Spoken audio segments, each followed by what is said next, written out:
Teman-teman dan semuanya, kita semua dirundung dengan yang namanya corona. Corona sendiri adalah nama sebuah virus yang dapat menyebabkan gejala influenza hingga pneumonia. Penyakit yang disebabkan oleh virus corona ini bisa dibilang dengan COVID-19.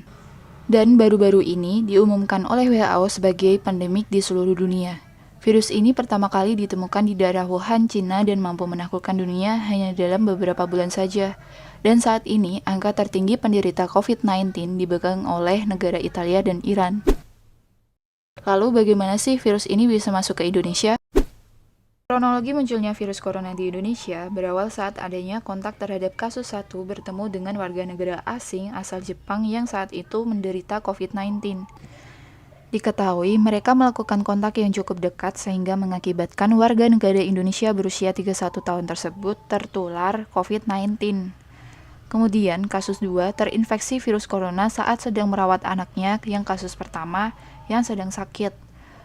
Lalu setelahnya banyak sekali kabar bahwa corona ini sudah masuk ke beberapa orang hingga terjadi merebaknya virus corona di Indonesia. Lalu pada tanggal 22 Maret menurut Kemenkes RI hingga saat ini sudah ada 514 orang positif COVID-19. Dengan kasus yang sebanyak itu kita juga harus takut, tapi jangan panik. Setiap hari ada aja kasus positif COVID-19 ini. So, kalau udah sampai sini kita harus gimana sih? Di sini gue bakal menginformasikan apa sih gejala COVID-19 ini. Diketahui melalui CDC, orang yang mengidap COVID-19 ini memiliki gangguan seperti demam, batuk, dan sesak napas. So, kita sebagai manusia pastinya ingin mencegah penyakit itu ya kan?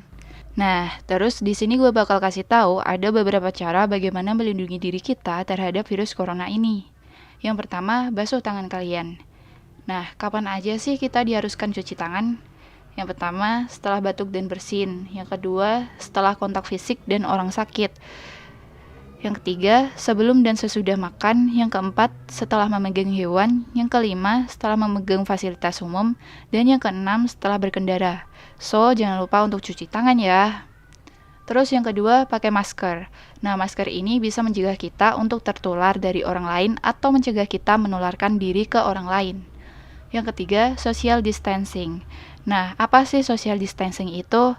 Nah, kita itu diterapkan dengan menghindar dari kerumunan orang. Jika kita keluar rumah, kita juga harus memberi space terhadap diri kita dengan orang lain.